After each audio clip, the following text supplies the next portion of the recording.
All right, guys, welcome back. We are doing a thermostat. It's on an 07 Mercury Mariner, 2.3 liter. The escape's going to be the same, so this will work for Escape and Mazda Tribute. 2.3, not the 3 liter. Now I did this job on my Focus, which is a 2.0, and I would figure that it would be similar, but it isn't. On the Focus, you take the power steering pump off, you can get to the bolts underneath that, and that's how I did the Focus. On the 2.3, we have to be underneath, so I don't know what I'm going to be able to film because my undercar filming has a lot to be desired. But we're going to have to pull the belt, take out the bolts for the air conditioning compressor, or the AC compressor, and then we can get to the rest of it. So first thing we need to do is get the skid plate off. There's some skid plate bolts inside the wheel well. There's one that you can see right there by the tire. There's one there, and there's one back here behind the tire, but you don't have to take tires off to get to it. You can get to it if you're underneath the car. You can just reach up with your ratchet and unscrew them.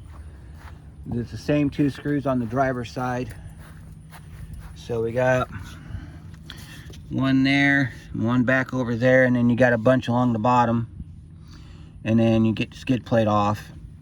Now, you have to do the skid plate regardless of model, because up under here is your drain for your radiator. Now, on some of your cars like the Mariner, you don't have a total complete skid plate, you have a partial plate. That's what that is right there, where the oil filter sits. On the Escape and the Tribute, you have a total plate. I think they have a cutout for the filter, but that's about it. So, regardless of model, you have to take skid plate off. You got to get to the drain. After you get the drain on the radiator done, of course, you want to take your cap off your reservoir here.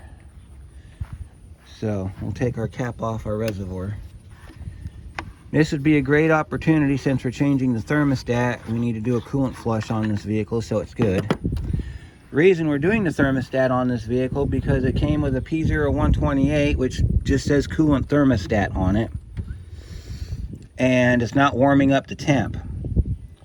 So because it's not warming up the temp, it's not running efficiently, so we have to change the thermostat on it. So we're going to get some tools together and we're going to get started, so stay tuned. By the way, we're going to try to film as much of this as possible. So if it's doesn't flow like a regular video does, please understand we have very limited abilities underneath the vehicle, but we will do our best for you.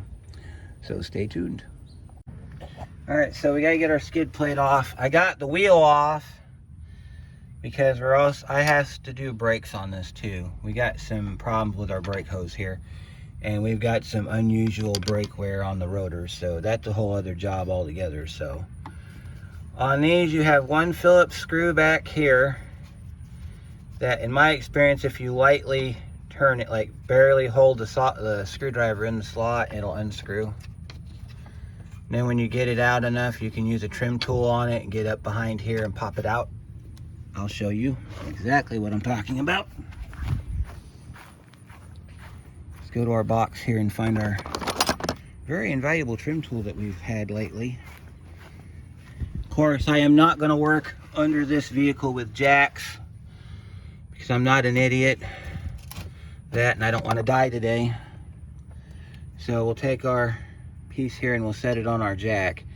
I'm going to put the tires back on it. That way, if the jack does fail, this thing's not going to drop far enough to crush me, because I was just underneath it without a jack, getting the lay of the land. So these up here, these are 10s. You set them down on your mat here. This is an old truck mat that I'm using here. It came out of a 99 Silverado and it seems to do the job. So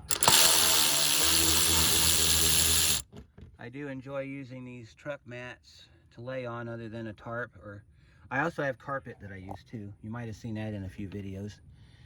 So we got to get our belt off, so that's one of the reasons why we're taking the skid plate off. Of course, the other reason was because, as I mentioned before, we got to get to our drain on our radiator. So I figure while I got the tires off, because I got to do the brakes on this thing, we'll go ahead and take the opportunity and get these side screws out. And then that way, after the brakes are done, I can get the thermostat done. See how that just easily just works that right out of there. Just get it to where you can turn it with your fingers. Like this. These are the worst idea Ford ever had for screws, I'm telling you. But a lot of your imports use these too. Alright, and then you can get back in here and just pull that forward. Set that down on your mat. And you come up front here and you grab these two screws right here.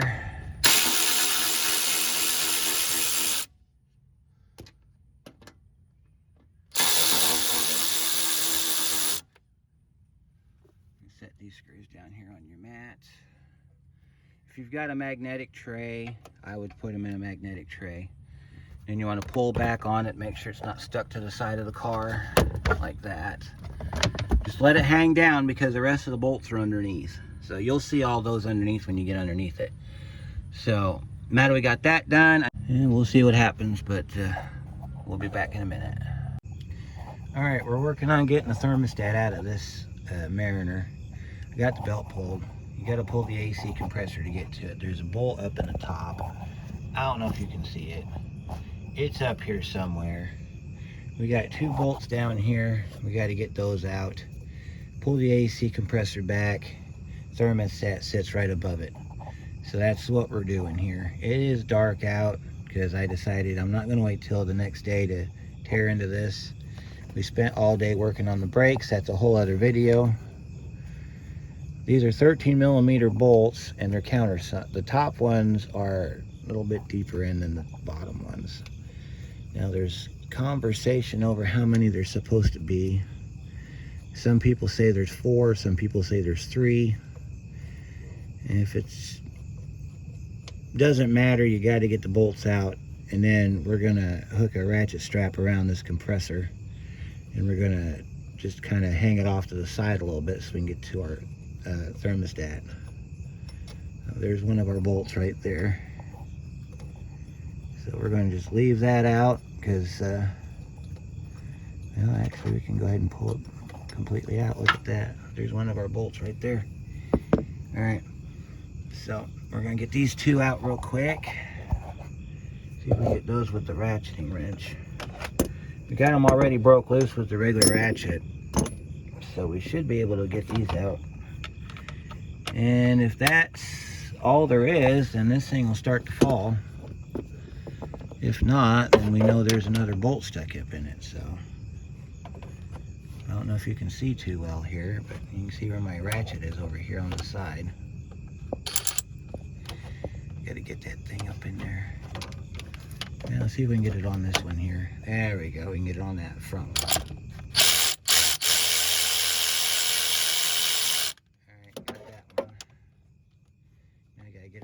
Back one here. This back one's a little bit of a pain to get to because it's got a line.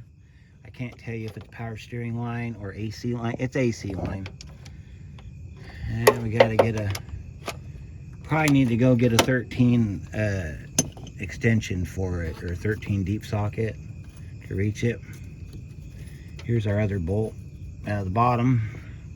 So I'll get that, and then either I'll bring you back tonight, show you what we got, or we'll see you in the morning. Okay, quick little update. It's 3 bolts, not 4 bolts, because there's the 2 small bolts. You got a sleeve right there that holds the AC pump up into or AC compressor up. And if you can look, I don't know if it's bright enough or not, but somewhere up in there is our thermostat right there. And I believe I can get to that from the back. We don't have to move the AC compressor any further than we have. But if we need to, for purposes of like hoses or whatever. I think we can wrap a ratchet strap around the pump and hang it from the car. All right, so I decided to go with the bungee strap, or the ratchet strap.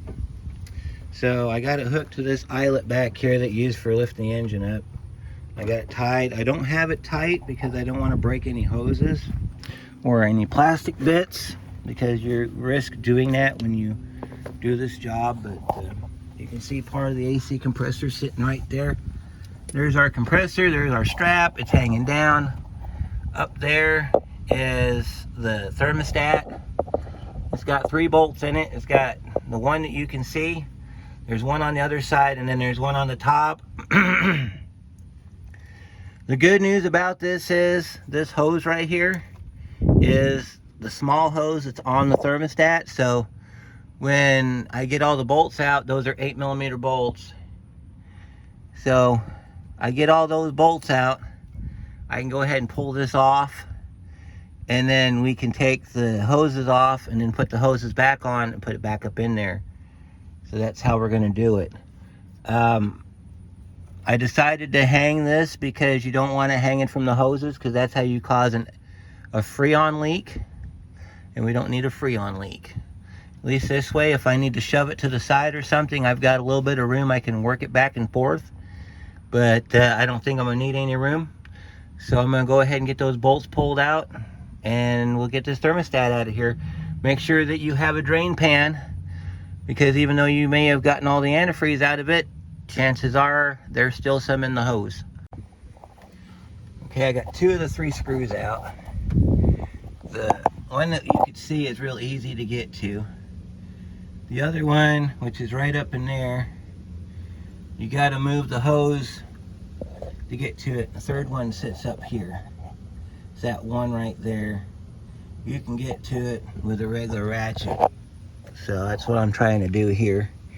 And then pull back and watch the thing gush, because you're gonna have coolant in this hose right here somewhere. Plus you're gonna have some coming out of the engine because the thermostat, well, it was stuck open, so it might be okay. But pull that off of there and we'll show you what it looks like here in about a minute. There's your 3 screws laying on the ground. Now we just got to grab the hose and pull. So that's what we got to do. We got to grab the hose and pull, and pray to God we don't get too much coolant on us. See? And there it is. There's the money shot, folks. Let that drain down, and then we'll move on. There it is. We can grab our hose and we can carefully pull this back. I don't want to get showered in antifreeze. There's your thermostat right there, folks. So we got to grab it and pull it back. All right, and then we got to pull it down because we got to get the hoses off of it. So, and then these are just regular hoses that are on here. They got regular clamps on them, see? So I'll go get my vice grips. We'll pull those clamps back and get this thermostat off. And we'll get the new one in and get her filled back up, and everything will be good to go after that. So we're going to compare this to the new one, because this one I believe was stuck open. So I'm going to go get my tools I need to get that hose off, and we'll be good to go. Okay, I got the thermostat out. This is our old thermostat right here. So this hose clamp has got a lock on it. So if you're able to get a pair of vice grips on it and pinch it far enough to where it will lock, you can lock the hose clamp and slide it off the hose far enough to where you can get this hose off. This hose was a little hard to get off. This one here is a regular clamp, so you want to just slide it up a little bit, and then this one fell right off. So that's a good sign there. We didn't have to struggle with it too much. You can kind of see this is the OE one, so this vehicle doesn't get much work done to it. So it's a 195 thermostat. This is our replacement. It's a Moto Rad, so it might be all right. Here's your part number, 51280. So You want to compare your thermostats because this one here is at normal rest position. Oh, okay. So we got the two of them side by side there. And it appears that this one may have been partially stuck because it should be down as far as this one is, and it's not. It wore itself out, basically. 130,000 on this vehicle, and it's already needing a thermostat. Oh, you want to make sure that your gasket comes off with your thermostat, because if it's stuck to the engine block, you want to grab that off before you put your new one on, because otherwise that won't seal. So now that we got that done, the installation is the reverse of removal. The one thing you might want to remember though is that if you're using the original hoses and you're not changing the hoses, you might want to make sure that that clamp goes back into that right up there, that little rib right there. That's the sealing line for this, and you want to make sure that it goes back into that. If I can find that lower hose, I can show you better on the lower hose. Yeah, lower hose is over here. Let me show you better on the lower hose. See how it's got that impression right there? When you go to put the new thermostat on that hose, you want to make sure that the clamp is inside the impression. It'll allow it to seal better. So I'm going to get this back together, and if I see anything, I will bring you back. So make sure you got a lot of drain pans, because this thing will continue to drain even after you got the thing off. As far as hoses going back on, lower hose goes on last. Heater hose, which is the little hose, goes on first. Because of how they got the clamps staggered on this one, if you try to do it the other way, you're not going to be very successful. And then of course we got to reroute our belt when we're done here. So make sure, well, we'll go over that stuff later. Let me get this buttoned up, and I'll be right back. Alright, got her in. There it is right there. It's easier to do this if you leave the lower hose off, but you put the heater hose on, because then you can get to that top bolt a lot easier. Okay, now where I'm shining my light are the upper holes for the compressor for the air conditioning. Now there is a provision in here for 2 holes. There are 2 bolts in the top. This one had 1. This is a factory vehicle, so if yours has 2, your back one will be right there.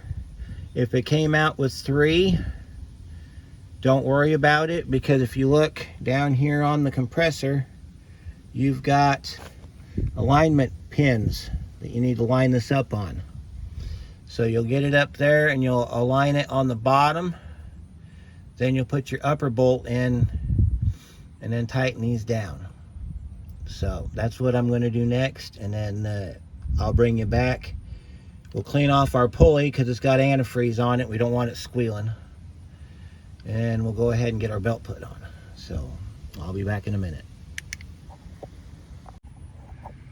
Okay, we got our bolts in. As you can see, our compressor's back where it's supposed to be. We gotta clean it off, so get some heavy douching going on here.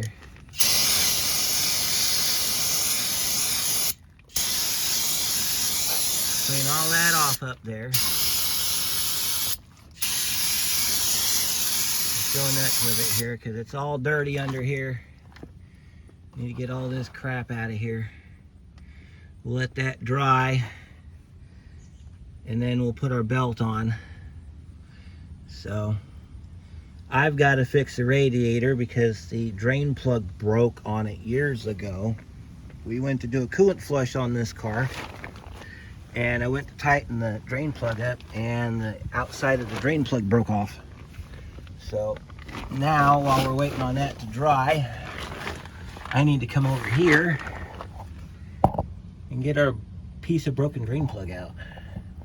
By the way, if you're wondering what size this is to get this out, it's a the center hole's got kind of like a hex bit on it. It takes an H8, but if you have a T50 torque bit, you want to jam it in there, you can jam it in there and get that out of there.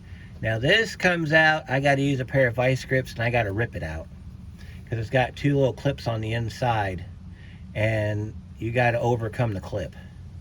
I probably could reach through the nipple hole here with a pick or a screwdriver and push in on one of the tabs, which is what I'm going to try to do first, see if I can disengage one of the tabs. And then the new part just snaps in. So I'm going to get that done and then we'll come back, we'll put our belt on and we'll finish up underneath here. And then I'll show you the order in which these skid plates go in, because these skid plates, they do go in a particular order. So I'm gonna button some stuff up and I'll be right with you. This week's episode of On the Bench is brought to you by drain plugs. You gotta have them to stay cool. Okay, so fun little fact about these, that's that hex head that I mentioned earlier. They put that there in case this breaks off because it goes into the threads. Okay, so this is a plug that came out of an old radiator, out of an 01 Lincoln Town Car, but it will fit the Mariner that we're working on today. So we got to get the garbage cleaned out of it. So what we're going to do is we're just going to take our pick. We're just going to do that with it. Piece of cake. Cleaned out, ready to go. Because I don't like reusing O-rings, we're going to take this O-ring out. I've been working on GM so long, I got a thing about O-rings, because GM, they use O-rings on everything. So you want to take this O-ring off. And you want to keep it intact as best you can. That way you can get into your little O-ring kit here and find one that fits. So when I look for an O-ring to fit, I take it and I go through my bin here. There's a broken one. You're looking for thickness and you're looking for diameter. So what I'll do is I'll take my new one that I'm wanting to use and I'll put it on top of the old one, like that.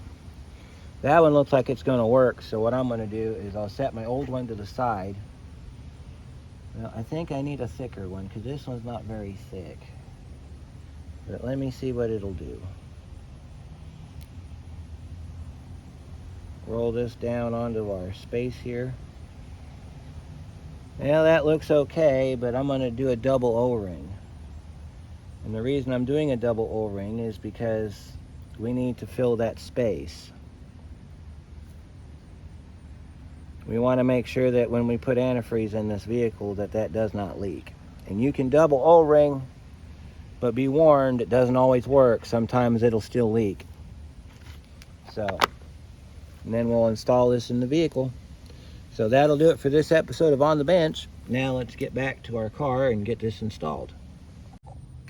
By the way, that one came out pretty easy. I just grabbed it with a pair of pliers and yanked it off.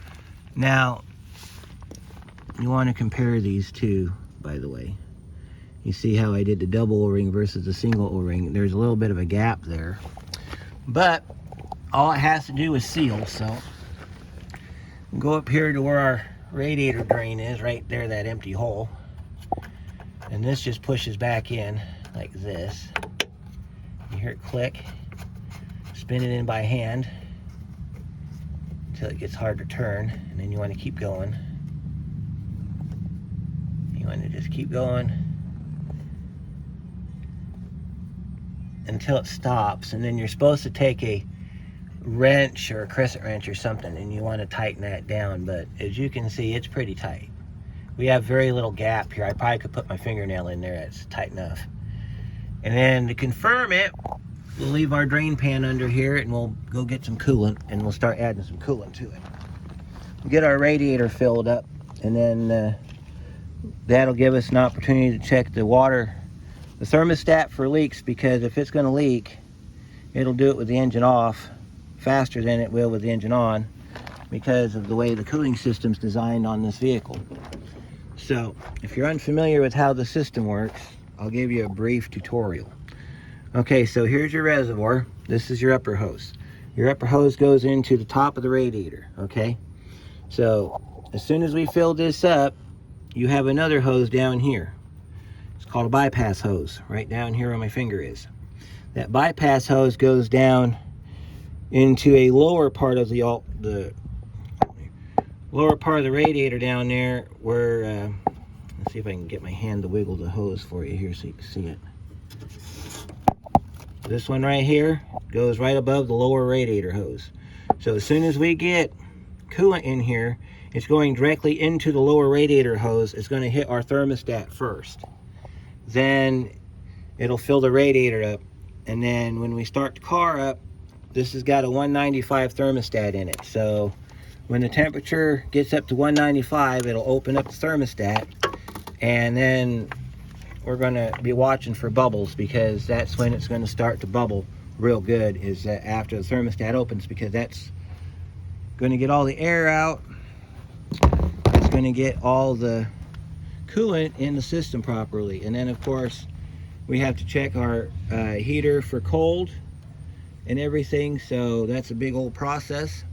So I'll go get some coolant and my funnel and we'll get this process started. Okay, we got our funnel set up. I'm going to start adding coolant to it. We're going to listen for any dripping noises. That's either going to be the seal on our thermostat, or it's going to be the drain, or both. We got drain pans underneath both locations, so we're not going to make too big of a mess. And what I like to do is I like to fill this up.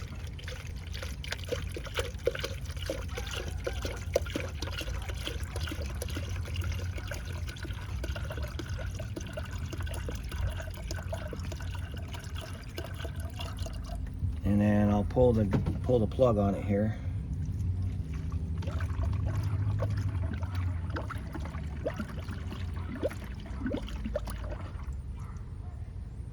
I don't hear no dripping. I want to do this first before I put the belt on, in case I got to pull that air conditioning compressor back down and tighten up a bolt on that thermostat. If I get the system full and I don't hear any leaks, then I can go ahead and put the belt back on, because I know that the job's almost done. So far so good. So now what I'll do is I'll take this out. I'll go ahead and I'll pour this in. And you want to get it up to the full cold line on the reservoir tank. And you want to leave it there, because you got to have room for this thing to burp. And it takes at least a gallon of antifreeze to fill this thing back up. See how it's filling up right here in the tank? That's why you want to watch this when you put it together. And that thing's going to bubble for the next little while, so I'm not going to worry too much about putting any more coolant in it. Because when this thing starts up, that sucker's going to drop, because the water pump's going to be active. So it's going to pull all this fluid down, which is fine, because that's what we want. And then what we'll do is, while it's running, I'll add coolant to it until it gets to the cold fill line. And then we'll turn the heater on and everything. And then I'll shut it off and let it cool completely down. So it has to be completely cold. Then I'll come out and I'll fill it into the line down here, and you'll be good to go. Even though you see nothing of what I just did. You got to keep an eye on this down here. This is your full cold range. We got coolant up above the full cold range. It's not dripping. So we have a sealed system. So now we can get our belt put on. So to do our belt, I got to get it up on the power steering pump pulley and then just route it back around. Let me show you the routing diagram. I'm going to show you both of them, because this has both of them on it. Alright, so if you got a V6, this is your diagram here. If you're doing the 2.3 like I am, your diagram here. The way this reads: crank, AC, power steering, idler, alternator, tensioner. water pump right there. Same goes on this one here. This one is crank, AC, power steering, idler, alternator, and your tensioner is here, or it could be reversed where you have an idler here and the tensioner is up here. Either way, whichever your system shows, this is your diagram for it. So I'm not going to bore you with putting the belt on, but I'm going to get that done, and then we're going to get ready to start this up and finish this thermostat job up, because it shouldn't take this long. So I'll be back in a minute. Okay, we're at the final part of this job. We got our brakes done. We got our cooling systems being a bit of a toddler, so to speak. So what that basically means is you're going to have air bubbles. You're going to have pockets of air in your cooling system anytime you open it up. A lot of these, they get trapped in the heater core. So my special funnel that I've got, you get most of the air bubbles out of it. But this one, we got it up to 250 degrees, which is an unsafe temperature. Our temperature gauge was pegged at the hot mark. I shut it off and opened up the pressure off the reservoir, and you could hear the bubbles coming right out of it. So while we're letting the system cool down, we need to get our skid plates put back on. These go on in a particular order. You got to put the passenger side on first, because the driver's side overlaps the passenger side skid plate. So we got to get the passenger side up and on, and then we can go do the driver's side. And then of course you're going to have all those bolts underneath you need to put back in. So we got to let this car cool down before we can continue on with our cooling system. The other thing too is Fords are notorious for having cold air and then all of a sudden just going really, really hot. That's what we're waiting on. We're waiting on it to get really, really hot so that we can call it done. So while we're waiting, we can put our skid plates back on. Don't forget this Phillips headed screw thing back here. That goes in this hole back here. And a lot of time, oh, that's not even a Phillips screw, that's a bolt. Well, since we got the bolt, let's put the bolt in this hole right here. That's probably where it goes. If you don't have the little push pin for the back, because a lot of these, they don't have them because they broke off a long time ago, don't worry about it. You do need to kind of navigate this one though a little bit, because this one's got a little bit of a, because it's, you got this inner fender liner that goes in behind it, so it sometimes becomes a real pain in the butt. So we gotta get that bolt in. So I gotta find my 10mm socket, and then I can get that bolt in. So let me go find that and I'll be right back. All right, we can finish this up now. Yeah, as far as this back corner here, this back one over here, don't worry about it too much unless you want to, because I have no clue what happened to that little plastic clip thing that sat in there. I had it resting on my jack and it has since left the chat. So I will probably get a push one of them push things in there. We'll get it done that way. Okay, there's that one. There's that one. These other two that are on the ground, they go to under the front bumper, because there's a bunch that goes along the front bumper. So I'll get those after I get tire back on, because that way if the damn thing falls off the jack, I'm not going to get injured and or killed, because this thing will fall flat and I will get an oil pan on me. So I do not want that. So we're going to prevent that from happening the best way possible by not messing with it right now. All right, so this one here, this is your driver's side one. This one goes just like the passenger side. When you're putting these on, make sure that you try not to disturb the ABS speed sensor wire. This side here has got a hole.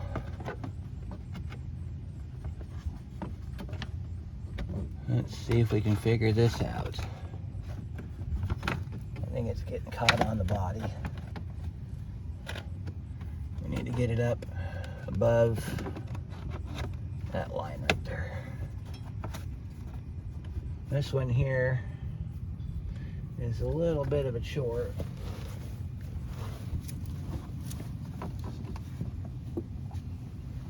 Gotta push this side up so we get this side up. And it wants to get caught on something, so I'm assuming it has to be something on the back side here. Usually pretty easy to get back on it. This one wants to be a bit of a pain.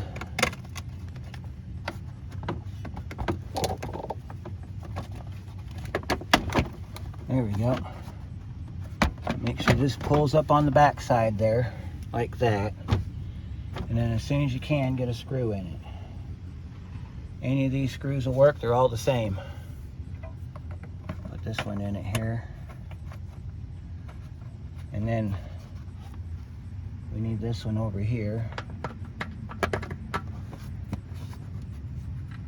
All right, and then of course you got your little push tab that goes in the back over here. Get this one in here real quick. You can tighten these up if you want to, because the rest of it contours underneath, so as you pick it up, put the bolts in it, you'll be fine. We just need to get this part on so we can get the tire back on. So let's move our drain pans out of the way. Don't forget your little protectors for your bleeder screw. That's the only reason they haven't broke off, is because it's got them rubber protectors on it. So that's what it looks like. Of course, we're missing the little push pin that goes in there. I think I'm going to go to the toolbox and grab me a couple real quick. But I'm going to wrap this up with this.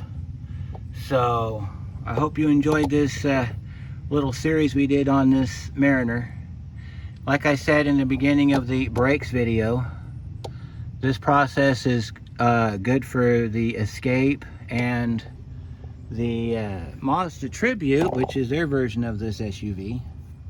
So I hope you enjoyed it, and I thank you very much for watching. And if I can give you any words of advice, it would be take your time and do it right.